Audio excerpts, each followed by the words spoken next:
Hello everyone, welcome back our YouTube channel. তো বরাবরের মতোই আমরা আমাদের সেই ভয়ঙ্কর ইউটিউব চ্যানেলটিতে আবারও ফিরে আসলাম। তো আশা করছি আপনারা সবাই ভালো আছেন এবং অধিক আগ্রহ বুকে জমা নিয়ে আপনারা বসে আছেন ইউটিউব চ্যানেলটিতে ভূত এফএম শোনার জন্য।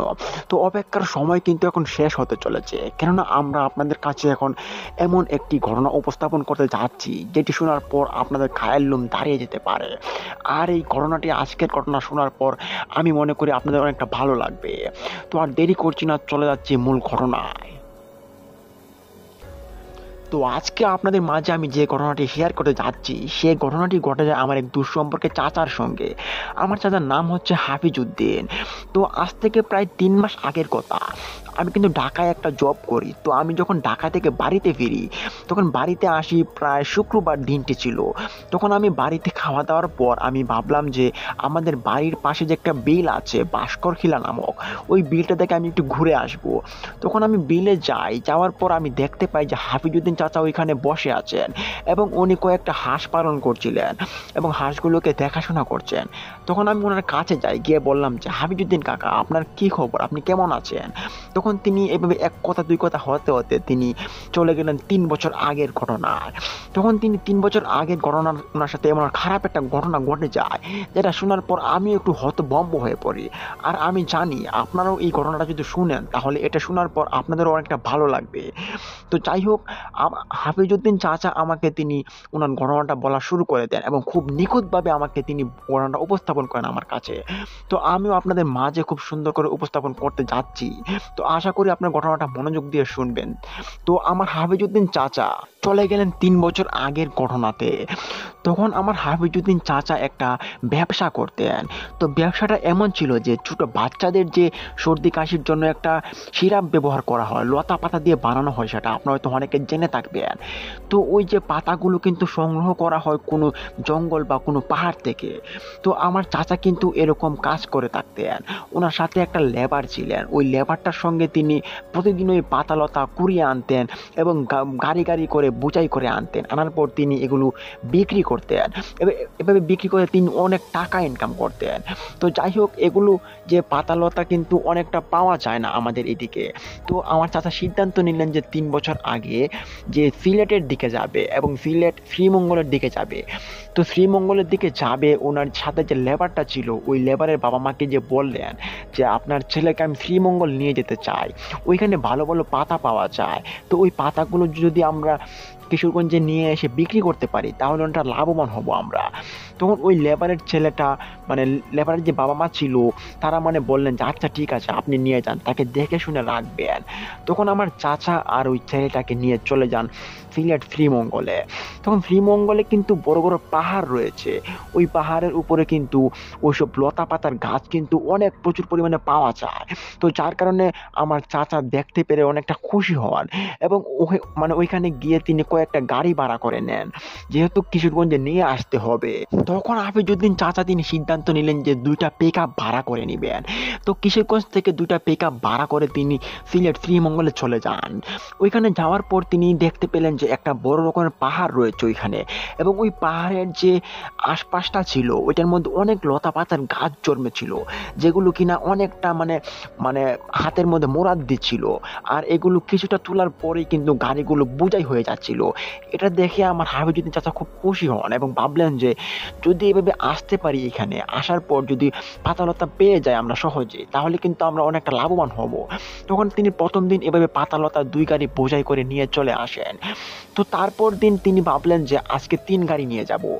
তখন আমার হাফিজউদ্দিন চাচা 3টা পিকআপ ভাড়া করে নেন এবং ভাড়া করার পর তিনি সিলেট শ্রীমঙ্গলে ওই গাড়িগুলো নিয়ে চলে যান। যাওয়ার পর তিনি ওই পাহাড়টার মধ্যে আবারও উঠে পড়েন আগের দিনের মতো।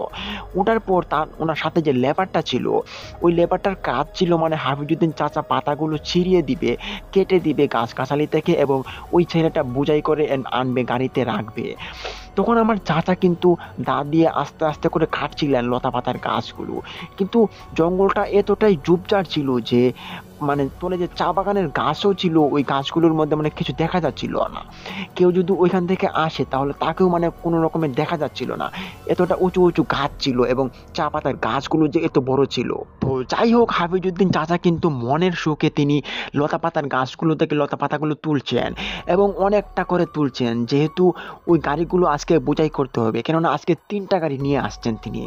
তো গাড়িগুলো যখন বোঝাই হয়ে যাচ্ছিল, লাস্টের গাড়িটার মধ্যে আর 2-3টা বোঝা যদি মানে ফালানো হয় তাহলে গাড়িটা মানে সম্পূর্ণ ভরে যাবে। তখন তিনি লাস্টের যে বোঝাগুলো কাটার সময় তিনি আস্তে আস্তে করে কাটছিলেন। তখন কিন্তু সন্ধ্যা গনিয়ে আসছিল। তো সন্ধ্যা হয়ে যাওয়ার পর কিন্তু যে চাচার সঙ্গে যে লেবারটা ছিল, ওই লেবারটার বয়স ছিল প্রায় 13 থেকে 14 বছর হবে।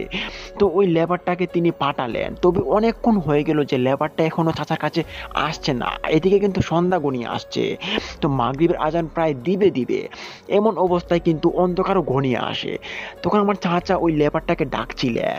তখন তিনি ডাকাডাকির পরও যখন ওই লেবারটাকে মানে খুঁজে পাচ্ছিলেন না, তখন তিনি ভাবলেন যে এতটা দূরে পিক আপগুলো রাখা রয়েছে, এই ছেলেটা এখানে গিয়ে কী করছে, না জানি কোনো খাবার দাবার খেতে বসেছে নাকি। আর খাবার দাবার খেতে বসলেও তো আমাকে না বললে তো সে দেরি করবে না, এমনিতেই সন্ধ্যা হয়ে যাচ্ছে। তখন আমার চাচা বললেন যে আচ্ছা যাই তো, গিয়ে দেখি, এখানে যদি তাকে না পাই তাহলে তার কাছে খবর আছে। তখন তিনি ভাবলেন যে যাবো যখন, একটা বোঝা আমার মাথায় করে নিয়ে যাই, কেননা একটা বোঝা নিতে পারলে একটাই কমে যাবে। তখন আমার চাচা একটা বোঝা মাথার মধ্যে খুব কষ্ট করে তুলে নেন এবং তোলার পর তিনি আস্তে আস্তে করে এগোতে থাকেন। যখন তিনি চা বাগানের যে পথটার মধ্যে চলে আসেন, পাহাড় থেকে যখন নামার পর তিনি যখন চা বাগানের ভিতরে ঢুকেন, তখন তিনি শুনতে পান যে চা বাগানের ভিতর থেকে কিছু একটা কর্মর শব্দ হচ্ছে।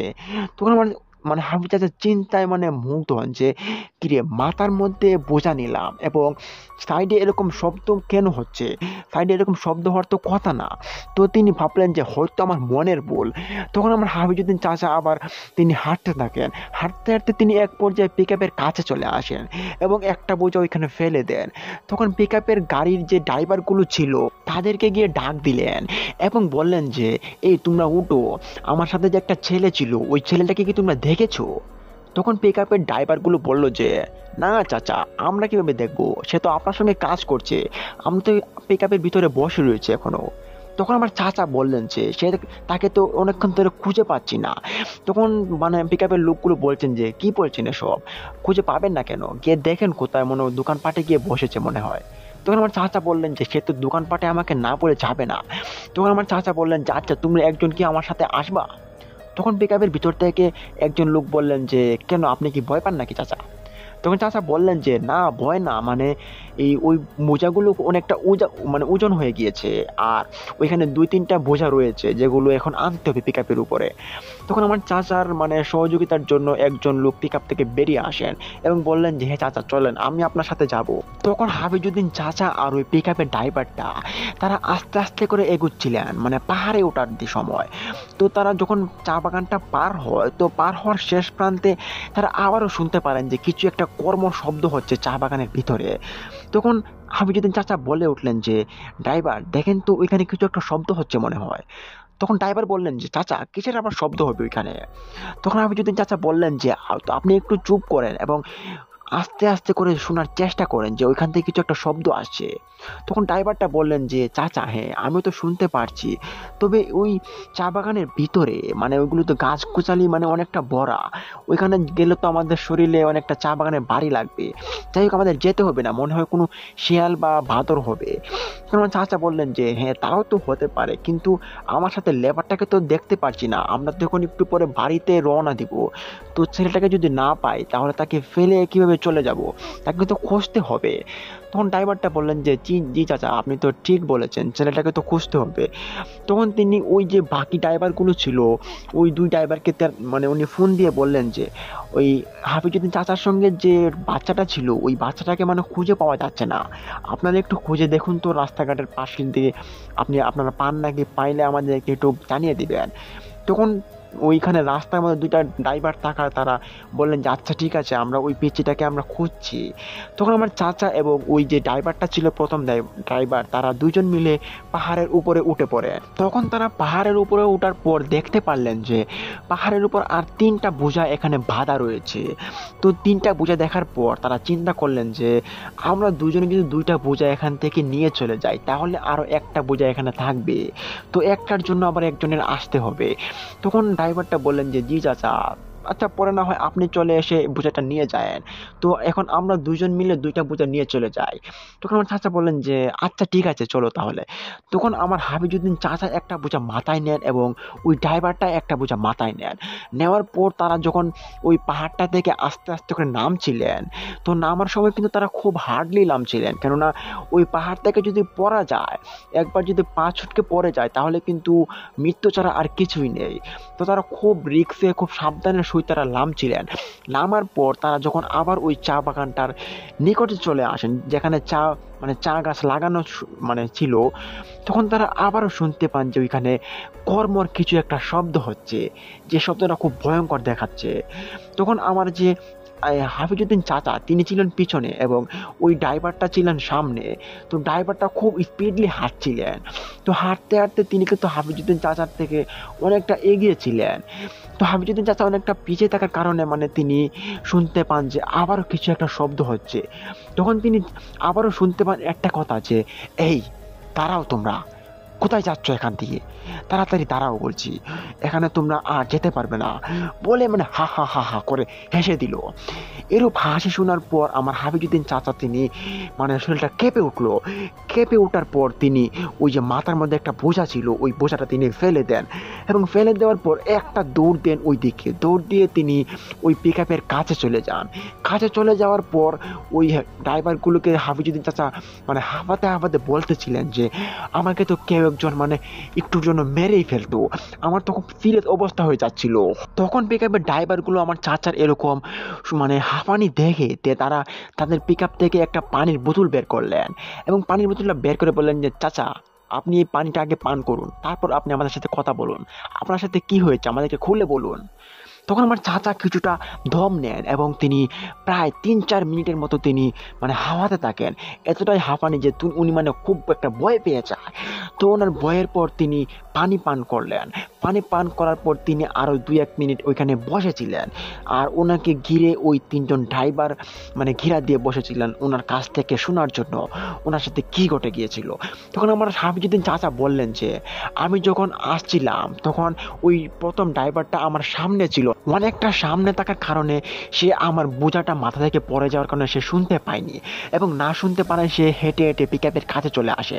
কিন্তু এখানে আমার সাথে আমার শুনতে পেলাম যে পিছন দিক দিয়ে আমাকে কেউ ডাকছে, এই তোমরা যেও না, এদিকে আসো, এখানে থাকতে হবে তোমাদেরকে।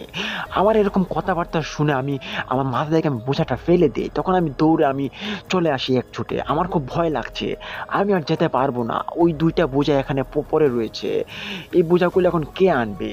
তখন ওই পিক আপের 2টা ড্রাইভারগুলো তারা হেসে দেন এবং হেসে দিয়ে তারা বলছেন যে আরে চাচা, আপনি কোন যুগে এখনো পড়ে আছেন, আপনি কি এখনো উল্টা পাল্টা কথা বলে যাবেন, এসব উল্টা পাল্টা জিন পেতনি কিছু নেই, দেখেন কত সুন্দর অমাবস্যার চাঁদ উঠেছে, এই চাঁদের দিনে আলো ছিল অনেকটা, এই আলোর দিনে আপনি এতটা ভয় পাচ্ছেন কেন, চলেন তো দেখি আমরা। তখন আমার হাফিজউদ্দিন চাচা বলে উঠলেন যে আর শুনো, আমার সাথে যে হেল্পারটা ছিল, যে লেবারটা, ওই লেবারটাকেও কিন্তু খুঁজে পাওয়া যাচ্ছে না, তাকে একটু খুঁজতে হবে, না হলে তাকে যদি এখানে ফেলে রেখে চলে যায় তার বাবা মাকে গিয়ে আমি কি জবাব দিব। তখন ওই ড্রাইভারগুলো বললেন যে এটাও তো একটা চিন্তার বিষয়, লেবারটা কোথায় গেল। তখন তারা বললেন যে আচ্ছা, একজন এখানে লেবারটাকে ওই রাস্তা দিয়ে খুঁজেন এবং আমরা আমাদের চাচার সঙ্গে আমরা 2জন ওই পাহাড়ের দিকে যাই, গিয়ে দেখতে পারি যদি আমরা কিছু একটা গোলমাল থাকে তাহলে তো আমরা দেখতেই পাবো। আর এসব কিছু হবে না বলে তারা সিদ্ধান্ত নেন এবং ওই 2জন ড্রাইভার এবং হাফিজউদ্দিন চাচা তারা 2জন চলে আসেন ওই চা বাগানের ভিতরে। চা বাগানের ভিতরে যখন তারা আস্তে আস্তে করে হাঁটছিলেন, তখন আমার হাফিজউদ্দিন চাচার মনের ভিতরটা ছিল খুব ভয় ভয়। তিনি খুব ভয়ে ভীত হয়ে গিয়েছেন, কেননা তিনি মানে যে অবস্থাটা দেখতে পারলেন যে ওনাকে কেউ পিছন থেকে একজন ধাওয়া করছে, সেটা দেখার পর তিনি আবার ওই জায়গাতে যাচ্ছেন আবার যথাযথ একই সময়ে। তখন তো ওনার মানে ওনার বুকটা কাঁপার কথাই। তো তারা যখন হাঁটতেছে একটু একটু করে, তখন আমার হাফিজউদ্দিন চাচা ছিলেন পিছনে এবং সামনে ওই দুজন ড্রাইভারকে দিয়েছিলেন, কেননা তারা একটু সাহস করে এগোচ্ছিলেন। তো এগোতে এগোতে যখন ওই ড্রাইভারগুলো শুনতে পান যে এরকম কথাবার্তা আবারও কেউ একজন বলছে, তো কথাটা ছিল একটা মহিলার কথার মতো আওয়াজটা ছিল। তখন ওই ড্রাইভারগুলো বলছেন যে এ ভাই দেখতো, এরকম কথা তো আবারও বেড়ে মানে ওইখান থেকে বেশি আসছে। তখন পাশের ড্রাইভারটাও বললেন যে হ্যাঁ ভাই ঠিকই তো বলছিস তুই, ওই ডাকটা তো আবারও আমরা শুনতে পারছি, মনে হয় এখানে নির্ঘাত কোনো একটা বল কিছু আছে। তখন হাফিজউদ্দিন বললেন যে দেখেছো, আমি তো বলেইছিলাম যে এখানে কিছুটা গোলমাল রয়েছে, তোমরা আমার কথা কানেই নিলে না, এখন কি করা যাবে? তখন ড্রাইভারগুলো বলে উঠলো যে আরে চাচা বাদ দেন তো, আমরা এগুলোকে দেখছি কি করা যায়। তখন তারা মানে আস্তে আস্তে এগোচ্ছিলেন ওই ডাকটার দিকে। তখন তারা এগোতে এগোতে তারা কয়েকটা চা গাছের ভিতরে ঢুকে পড়লেন। তখন আমার হাফিজউদ্দিন চাচাও তাদের পিছন পিছন হাঁটছিলেন।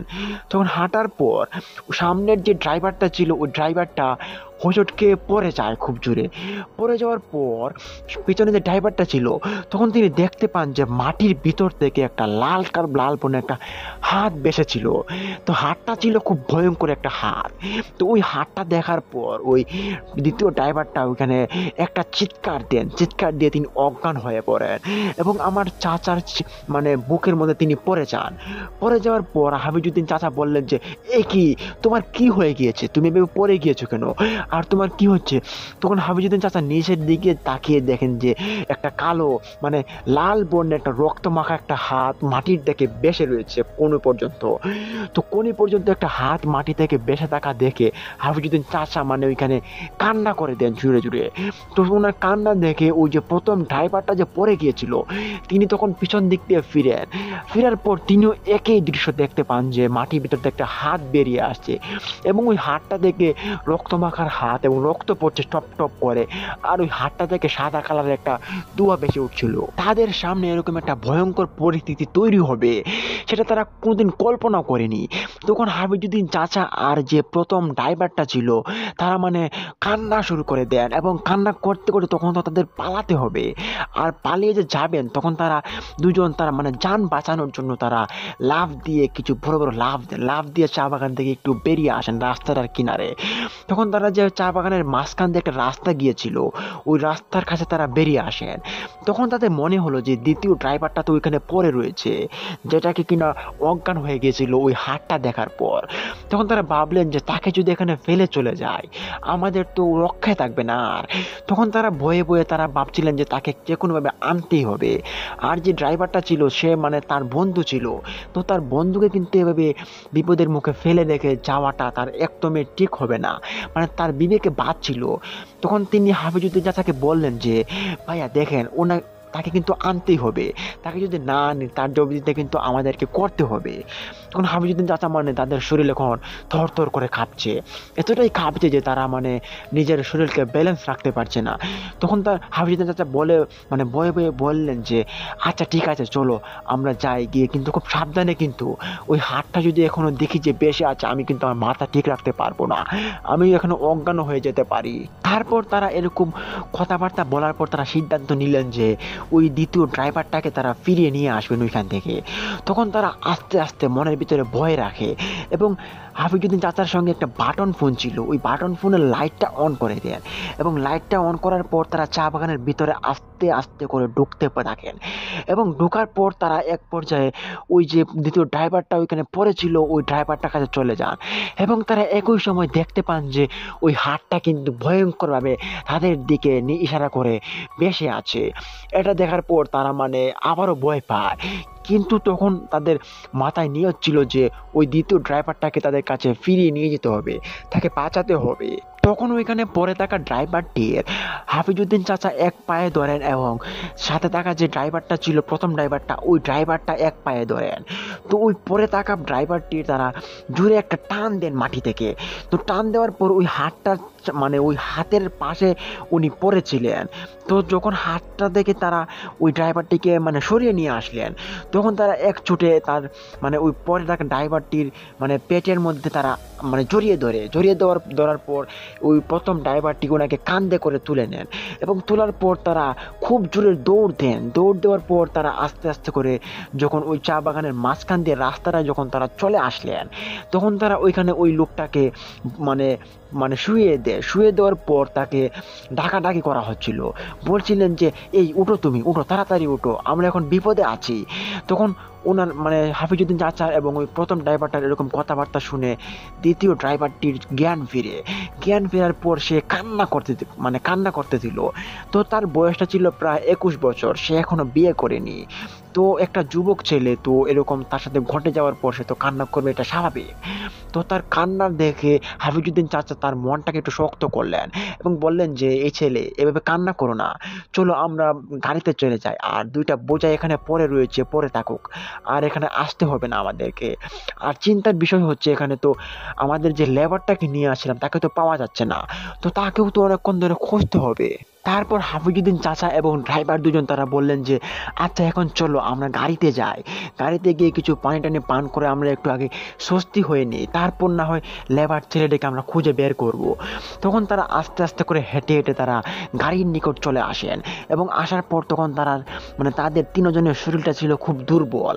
তো তাদের থাকার কারণে তারা একটা দোকানে গিয়ে ওঠার পর তারা দোকানের মধ্যে কিছু চা নাস্তা পান করলেন এবং তারা পানি পান করার পর একটু রেস্ট নিলেন এবং নেওয়ার পর যে তাদের সাথে যে আরেকজন ড্রাইভার ছিল উনিও চলে আসেন। আসার পর ওনাকে জিজ্ঞেস করলেন যে তোমাদেরকে এতটা মানে থমথমে দেখাচ্ছে কারণ কি, তোমাদের সাথে কি ঘটেছে?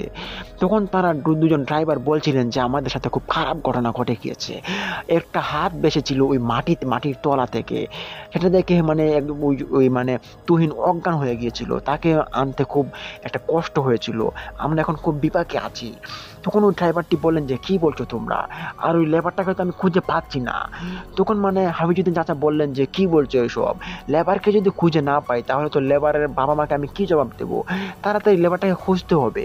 তখন হাফিজউদ্দিন চাচার এরকম কথাবার্তা শোনার পর তিনজন ড্রাইভার সিদ্ধান্ত নিলেন যে আপনি লেবারটাকে শেষ পর্যন্ত কোথায় দেখেছিলেন?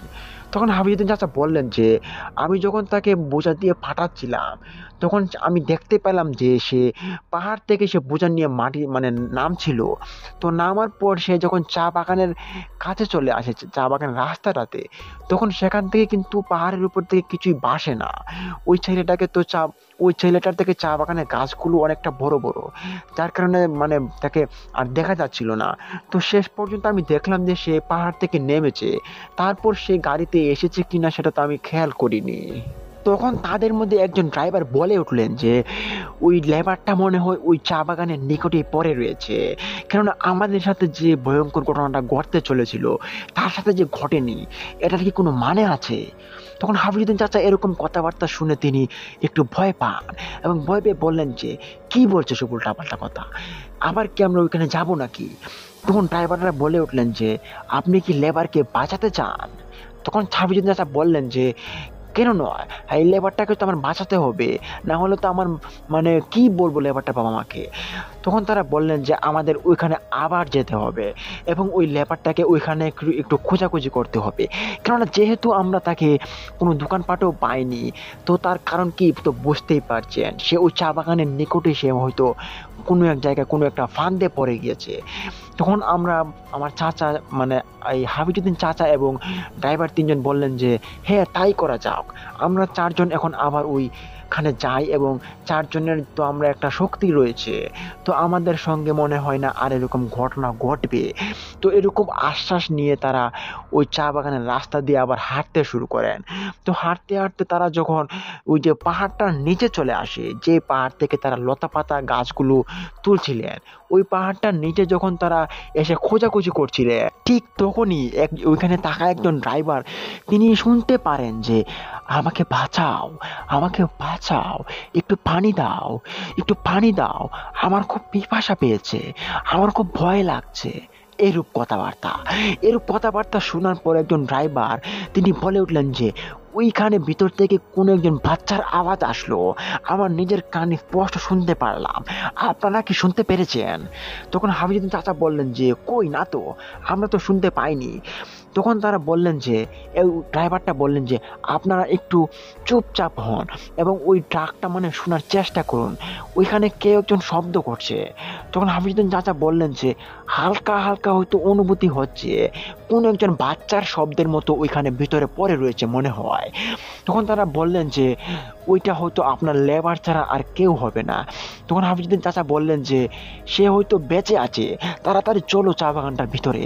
তখন তারা মানে 4-5টা চা বাগানের যে গাছ ছিল ওই গাছগুলো তারা পার হয়ে যায়।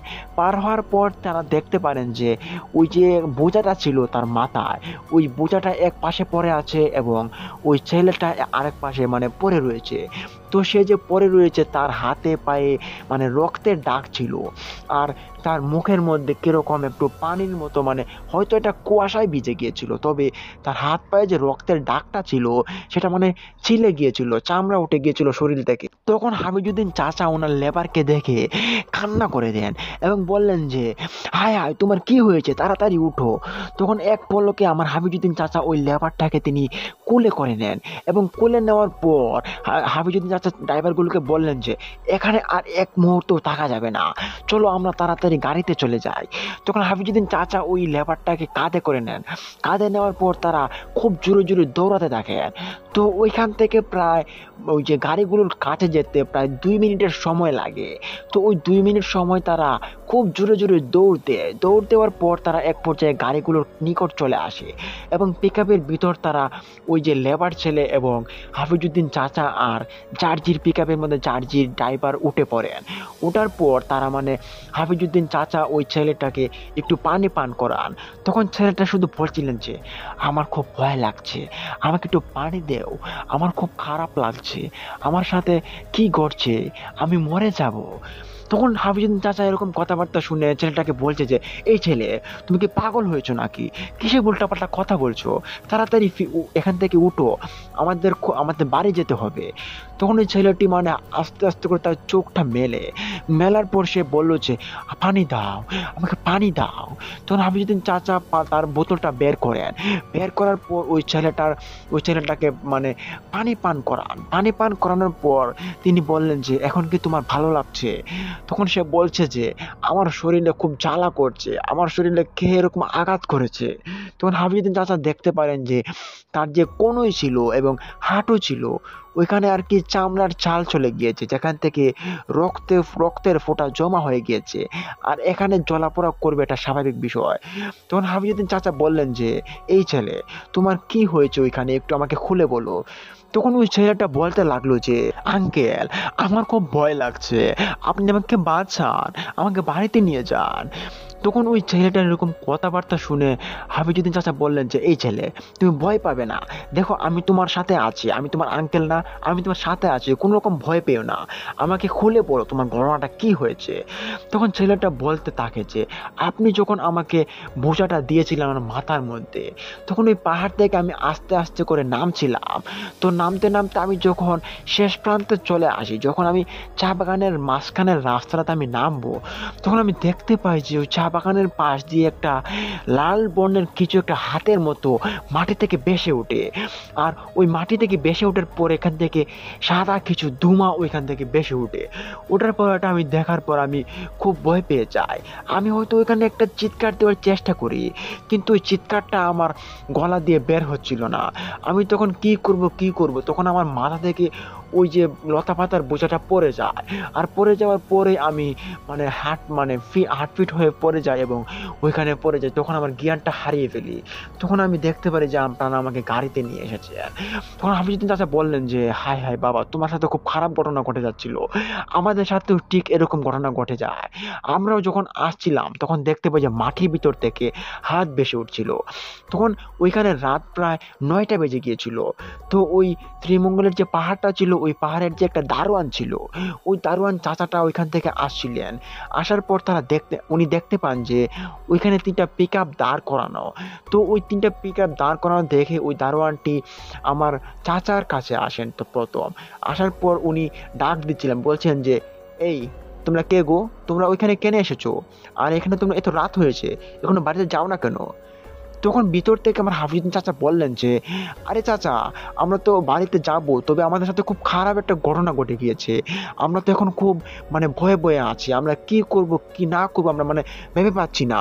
তখন ওই দারোয়ান চাচাটিকে দেখে পিছনের 2টা পিক আপের ড্রাইভারও তারা বেরিয়ে আসে, এবং আসার পর ওই দারোয়ানের কাছে ওই ড্রাইভারগুলো দাঁড়িয়ে পড়েন, এবং আমার চাচা এবং ওই লেবার ছেলে এবং ওই ড্রাইভারটাও তারা 6 জন ছিল, ওই 5 জন ছিল, ওই 5 জন তারা ওইখানে চলে আসে। ওই যাই একটা নাইট গার্ড আসছিল, ওই নাইট গার্ডের কাছে তারা ভিড় করার পর ওই নাইট গার্ড বলছিলেন যে, তোমরা কোথায় গিয়েছিলে, আর তোমাদের গাড়িতে দেখা যাচ্ছে লতা পাতা, ওইগুলো কোথা থেকে তুলেছো?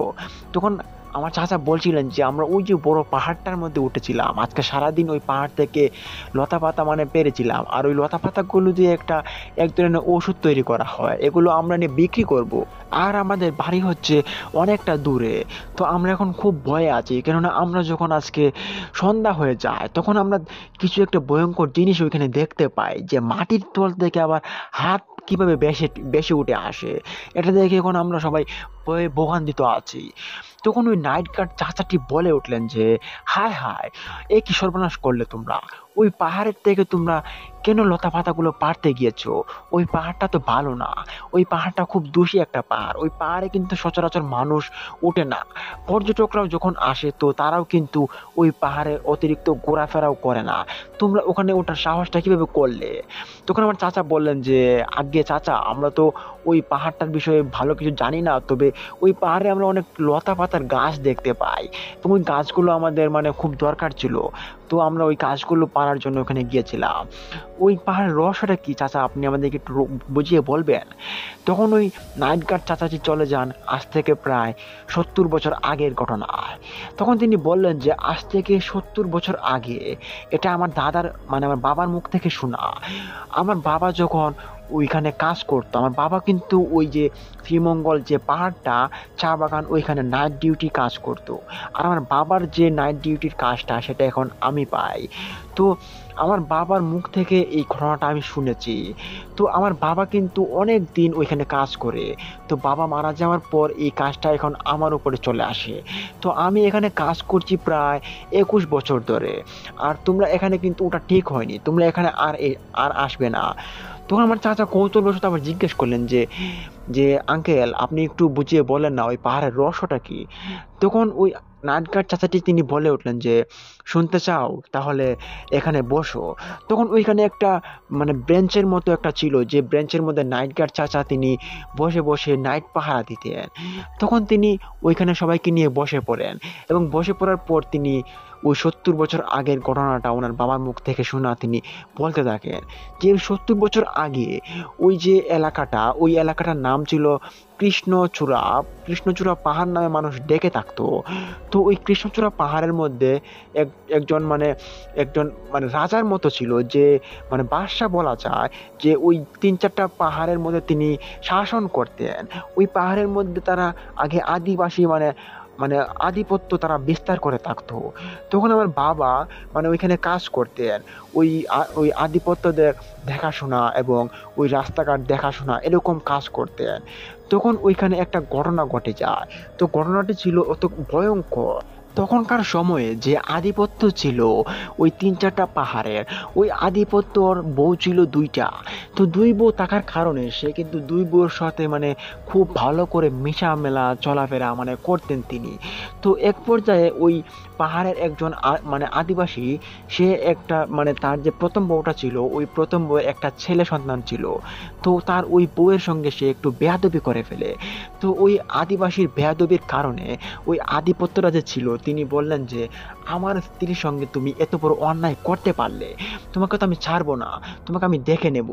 তখন যে ছেলেটা ছিল, ওই ছেলেটা মানে বারবার বলছিল যে আমি আপনার সঙ্গে, আপনার স্ত্রীর সঙ্গে এরকম কিছু করিনি, আপনার স্ত্রী তো আমার সাথে মানে উল্টাপাল্টা কথা বললেন। তারপর আমি আপনার স্ত্রীকে বুঝে বলালাম যে দেখেন, আপনি আমাদের বাড়িতে এসেছেন ভালো কথা, আমাকে এভাবে অপমান করতে পারেন না।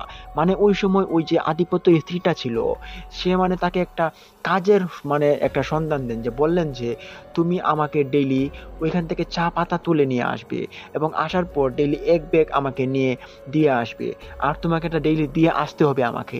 তখন ওই ছেলেটা বলছিল যে আমি এটা পারবো না, কেননা আমার সারাদিন কাজ করতে হয়, কাজ করে তারপর আমি ওইখানে আপনার জন্য এক ব্যাগ পাতা তোলা আমার এটা সম্ভব না আমার দ্বারা।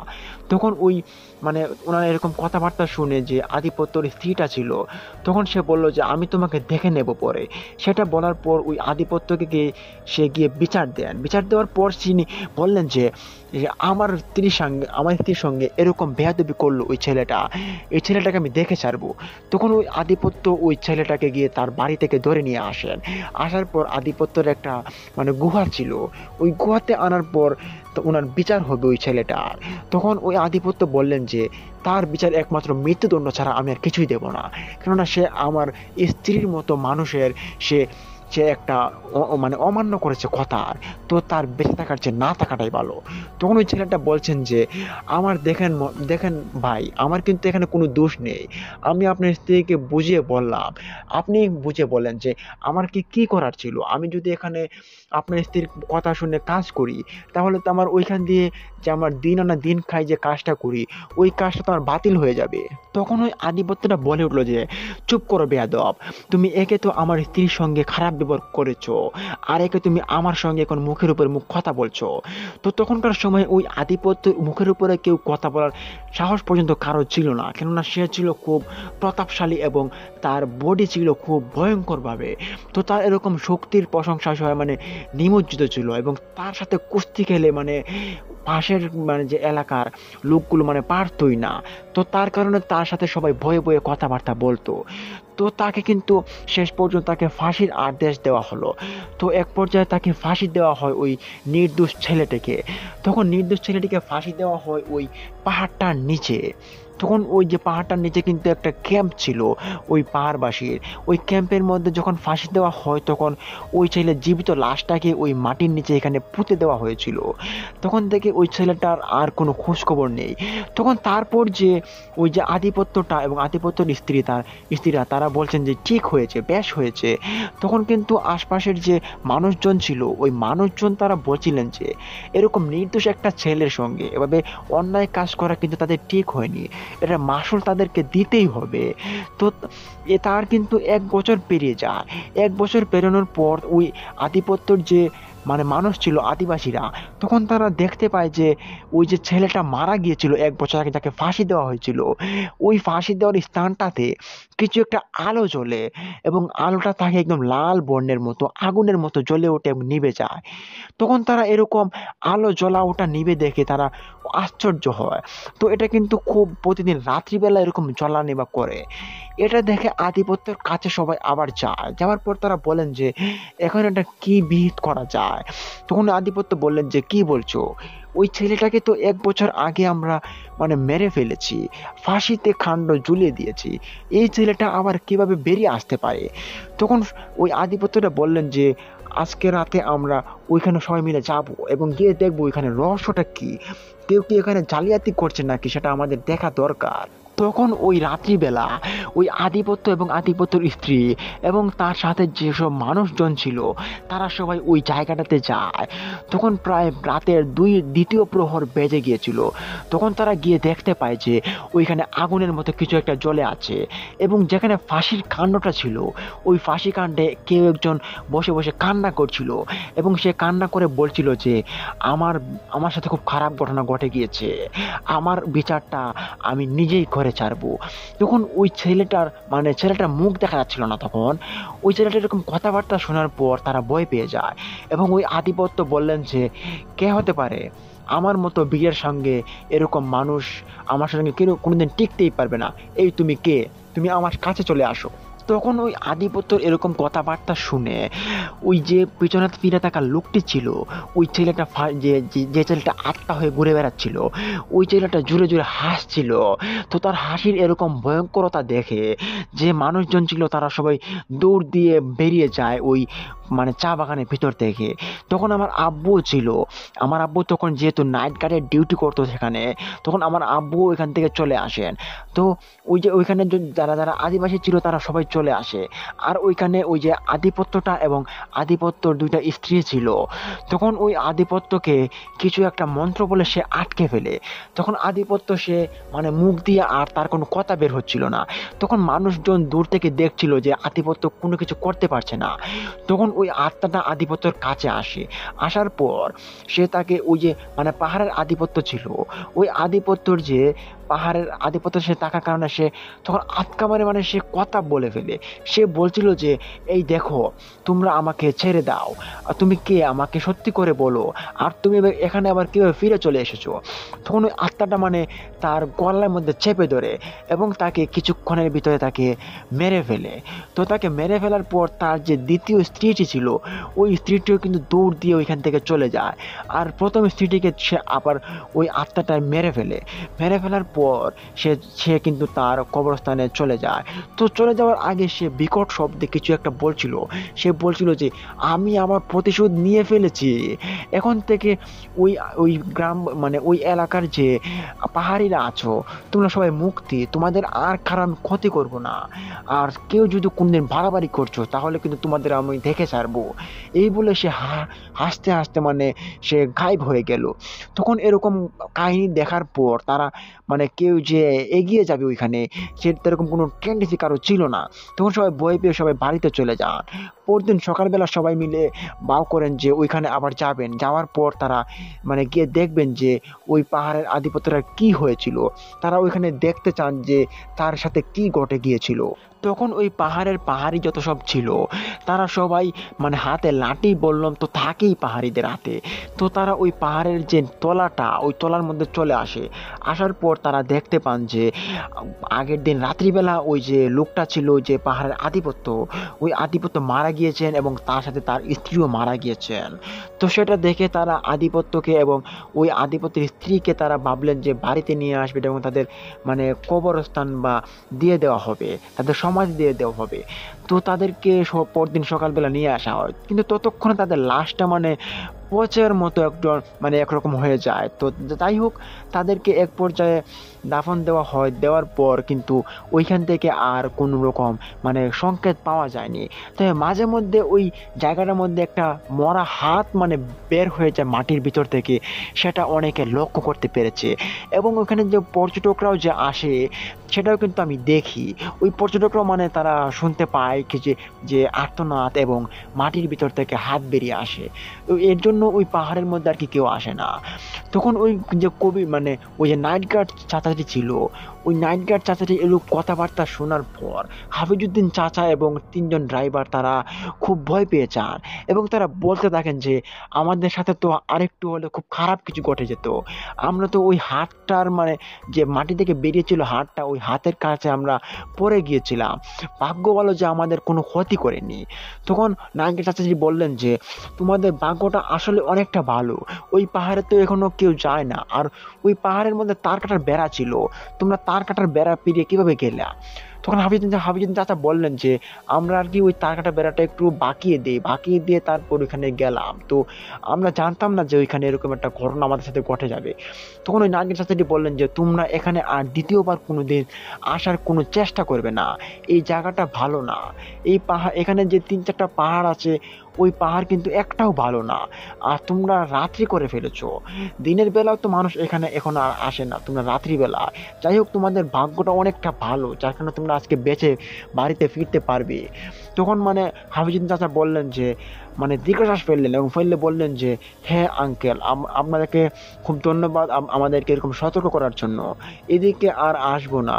মানে আমরা একটু লোভে পড়ে গিয়েছিলাম, আমরা যাতে এখানে চা বাগানের মধ্যে লতাপাতা ছিল, তার কারণে আমরা ভাবলাম যে এখান থেকে যদি লতাপাতা নিয়ে বিক্রি করতে পারি তাহলে আমরা অনেকটা লাভবান হব। তো যাই হোক, আমরা আজকে থেকে এখানে আর আসবো না। আমাদের সাথে খুব খারাপ ঘটনা ঘটে গিয়েছে, আমাদের কলিজাটা এখনো থরথর করে কাঁপছে, জানি না এই কাঁপিটা কখন বন্ধ হবে।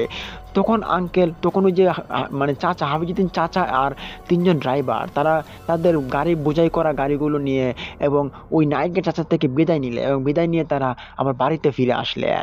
তো প্রিয় লিসেনার্স, এই ছিল হাফিজুদ্দিন চাচার সঙ্গে ঘটে যাওয়া একটি ভয়ঙ্কর নির্মমতার একটি ঘটনা। তো ওই যে শ্রীমঙ্গলের যে পাহাড়টা ছিল, ওই পাহাড়টা কিন্তু বেশ একটা ভয়ানক পাহাড়। ওই পাহাড়টাতে আপনারাও হয়তো ঘুরে গিয়ে আসতে পারেন এবং ওইখানে পর্যটকদের কাছ থেকে আপনারা কিছু একটু জানতে পারে। তো যাই হোক, আজকের ঘটনাটা আমরা এখানে শেষ করছি। তবে তার আগে আমরা আপনাদেরকে একটা রিকোয়েস্ট করে বলতে চাইবো, আমাদের এই চ্যানেলটা অত্যন্ত নতুন। তো আমাদের এই চ্যানেলে কিন্তু প্রতিদিনই সত্য, নির্ভর এবং মানুষের কাছ থেকে কালেক্ট করে ইমেল এপিসোড আপনাদের কাছে প্রতিদিনই আপলোড করা হবে। তো আপনারা অবশ্যই এই ভিডিওতে একটি লাইক করে দিবেন এবং আমাদের চ্যানেলটিকে সাবস্ক্রাইব করে দিয়ে বেল আইকনটি অন করে রাখতে ভুলবেন না, যাতে আমরা ভিডিওটি আপলোড দেওয়ার সাথে সাথে আপনারা যাতে পেয়ে যান। তো আজকের মতো আমরা এখানে বিদায় নিচ্ছি। সবাই ভালো থাকবেন, সুস্থ থাকবেন এবং দেখা হবে আবার কালকে। ততক্ষণ সবাই ভালো থাকুন, সুস্থ থাকুন। আসসালামু আলাইকুম।